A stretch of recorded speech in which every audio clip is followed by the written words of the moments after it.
Startuprad.io, your podcast and YouTube blog covering the German startup scene with news, interviews, and live events.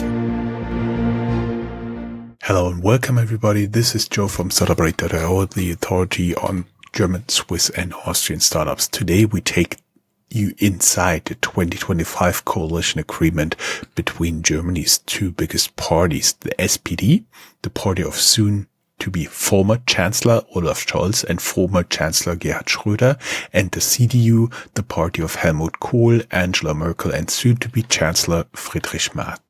This deal is shaping the next 4 years of startup, innovation and venture policy. We focus on it to see growth impulses since Germany has recently been forecasted to have the third year without growth in a row. This has never happened since 1945. But here's the catch in the contract. Startup, venture capital, growth companies appear only once. Start minus up, German spelling of startup, is mentioned twice.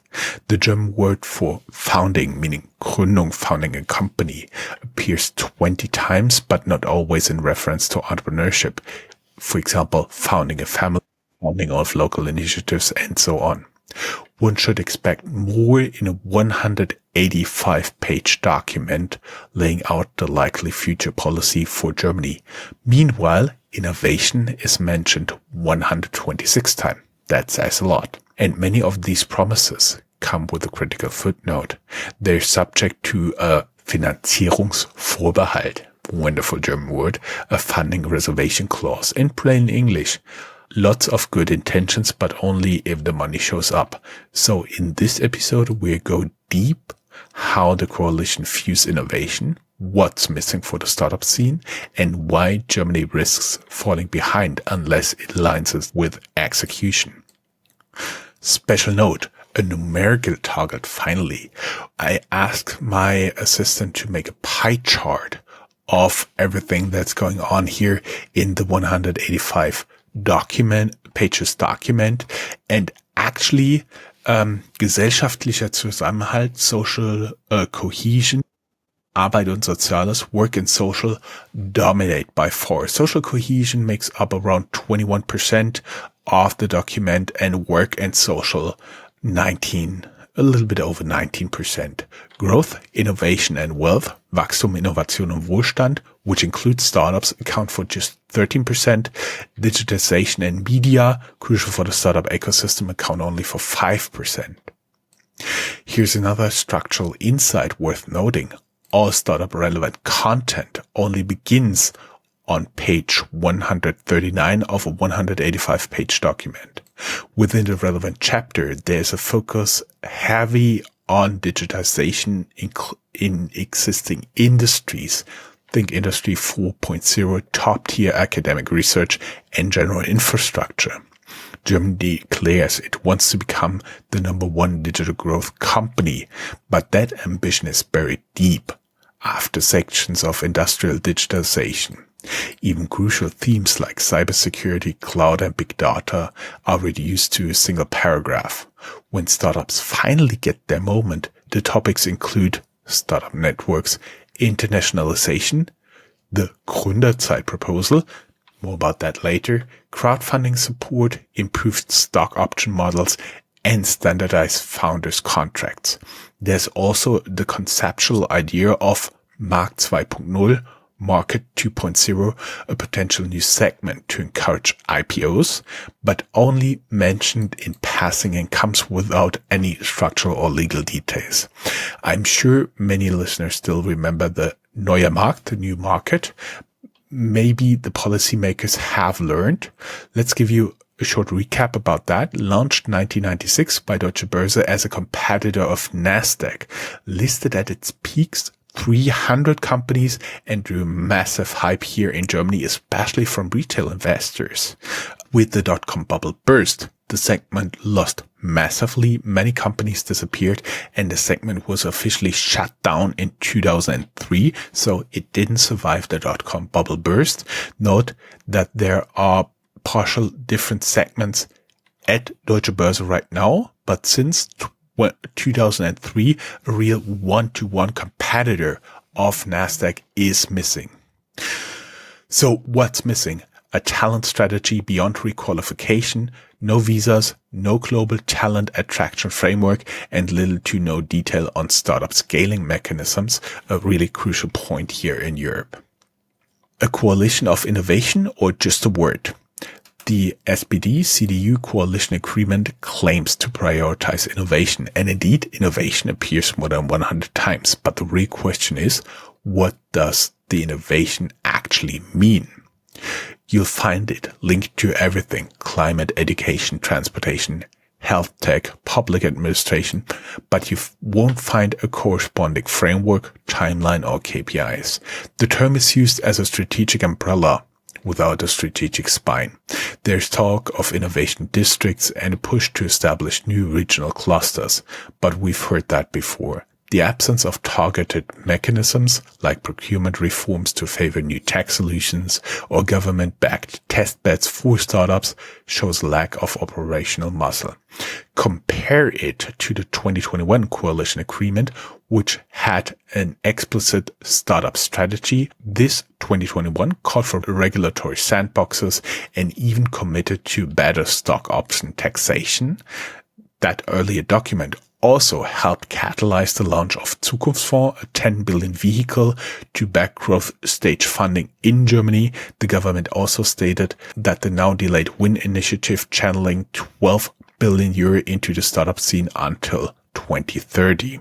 In contrast, the 2025 agreement gives us a wish list, not a strategy. For founders and innovators, this makes a big difference. Innovation talk is good, but innovation funding even better. Startups in the shadow. Is this a policy downgrade? Let's address the elephant in the room, the near invisibility of startups in this deal. Despite Germany's growing role as a European startup hub, especially in tech sectors like enterprise SaaS, climate tech, and industrial IoT, the term startup is not used frequently. Venture capital, just once. Growth companies, only one. That's it. And yet, during the pandemic, the startup BioNTech gave Germany's GDP a massive boost, up to 0.5% in 2021 alone, according to Reuters.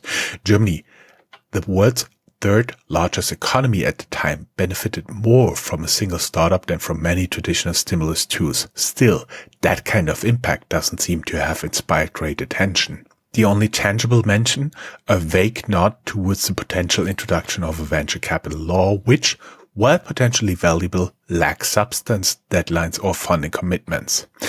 This omission stands in stark contrast to the initiatives in other EU countries. France's TB initiatives has mobilized over 30 billion for late-stage VC funding. Spain's Startup Law 2.0 includes tax reliefs, fast-track visa for tech talent, and simplified regulatory procedures. Portugal introduced co-investment vehicles and is actively targeting international founders. VC reactions. Several leading German VCs have expressed frustration. Some call it a step backwards. One went as far as to say Germany is becoming the garage of Europe, where startups are born, but scale elsewhere. Let's compare the coalition contract 2021 between SPD, the Green Party, and the FDP, and the 2025. 2021 had a startup strategy, expansion of high-tech Gründerfonds exists, stock option reforms, pension fund VC investments. 2025, no current extension of high-tech Gründerfund, no founder incentives, no stock option clarity, and no mention of exits at all. Finanzierungsvorbehalt, the real power player.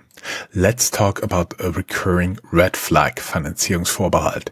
It means subject to budget availability. In practice, it means maybe.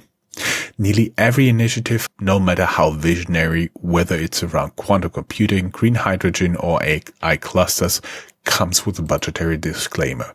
This is a big issue. For startups and VCs, timing matters. Launching a product, fundraising, scaling international. These are all processes that depend on predictable timelines and stable policy environment. The presence of so many conditional clauses signals to founders and investors that the government is unsure of its own financial priorities. And In a time when countries like France and Denmark are pre-funding innovation programs, Germany's approach feels risky. The strategic implication: expect capital, especially international capital, to flow toward jurisdictions where the rules and resources are already locked in. Germany might have top universities and talent, but without committed follow-through, founders will increasingly look elsewhere. Europe moves ahead, Germany hangs back. Step back and zoom out across Europe. We're in a continental race to foster innovation economies. Governments aren't just encouraging startups, they're competing for them. France is actively scaling France 2030 with 54 billion committed to transforming the French economy through innovation. Spain has earmarked 4 billion for AI, data and entrepreneurship support through its next-gen EU deployment. The Netherlands has introduced sovereign tech funds focused on strategic autonomy, offering co-investments to deep tech startups. Germany, it's still thinking about its next steps. Despite being Europe's economic engine, it lacks the structural boldness that the move demands. This creates a startup migration risk. Berlin and Munich might continue birthing startups, but growth, talent, and capital could increasingly concentrate in other places. More critical, in an area where innovation is linked to sovereignty, Germany's absence from the startup fast lane could become a geopolitical blind spot. What founders and VCs should do now. So what now? What should you do if you're a founder, angel, or VC in the DACH region? Leverage EU funding. Don't wait for Berlin. Apply to the Horizon Europe, the EIC Accelerator, and the cross-border programs for InvestEU. Align with policy buzzwords. Frame your startup to fit in infrastructure innovation, energy, climate, health, AI, mobility. These get attention and potentially resources. Find funding diversity, cross-border syndicates, family office networks, European fund of funds. Don't wait for the German government to fix VC access. Look for city-level or Länder, meaning state funding. Municipalities like Berlin, Hamburg, or North Rhine-Westphalia often have faster-moving programs than the federal level. Get loud and organized. Join a founder coalition. Write op-eds. Post on LinkedIn. Governments do respond to coordinated pushback, and especially if it comes to high-performing ecosystems. VC tactic. Reduce exposure to startups heavily reliant on public funding in Germany. Look towards scalable sectors and diversify your follow-ons to regions with firmer startup policies. The lesson: plan around the coalition, not with it. Finally, an idea we love. Gründerzeit. Paid time to found. Also, on page, 140, there's one proposal that genuinely caught our attention. Gründerzeit. It's the idea of offering paid leave, not unlike paternal leave, for individuals looking to found a company. The aim is to give aspiring entrepreneurs time and financial breathing room to develop their business ideas, validate the market, and build initial tracking before jumping into full-time founding mode. If implemented well, this could remove a key psychological and financial barrier to entrepreneurship, especially for people without existing capital or networks. It's a small mention with a big potential. Note, there's currently a way for unemployed people to get support to start a company, Gründerzuschuss, but it's minimal and only for 6 months, where first-time founders need much longer for the first fund to raise, if ever. Therefore, we are afraid the new program will just copy the old, insufficient program. Let's see if the government has a good surprise for us up their sleeves here. To sum it all up, innovation is everywhere. 126 mentions, but action is scarce. Startup, venture capital, growth companies just appear once, start minus up just twice. The only numeric startup related goal is buried again on page 140, grow new company foundations from 10,000 to 15,000 per year. Note, in 2024, Germany saw 120,000 plus companies founded overall, according to the status. Also, the German Startup Association tracked only slightly below 3,000 new startups founded in 2024. We are not sure what this refers to, but if it's startups and tech companies, count us in. Many initiatives are stalled behind vague financing clauses. The reform of stock options of the outgoing government was not to the liking of Germany's Startup Association. Some really promising ideas like Gründerzeit get a single paragraph without clear implementation plans. Germany has a world-class technical talent, strong institutions, and a respected academic base. But until startup policy reflects that foundation with real capital, real strategy, and real urgency, it risks watching the future happen elsewhere. If this episode resonated, please subscribe wherever you get your podcast. Share this with a founder, policymaker, or investor who needs to know what's at stake, and visit Startuprad.io for the full write-up, pie charts, and expert analysis.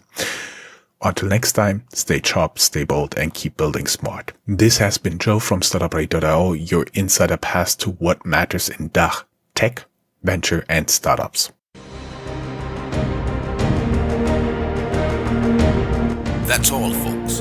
Find more news, streams, events, and interviews at www.startuprad.io.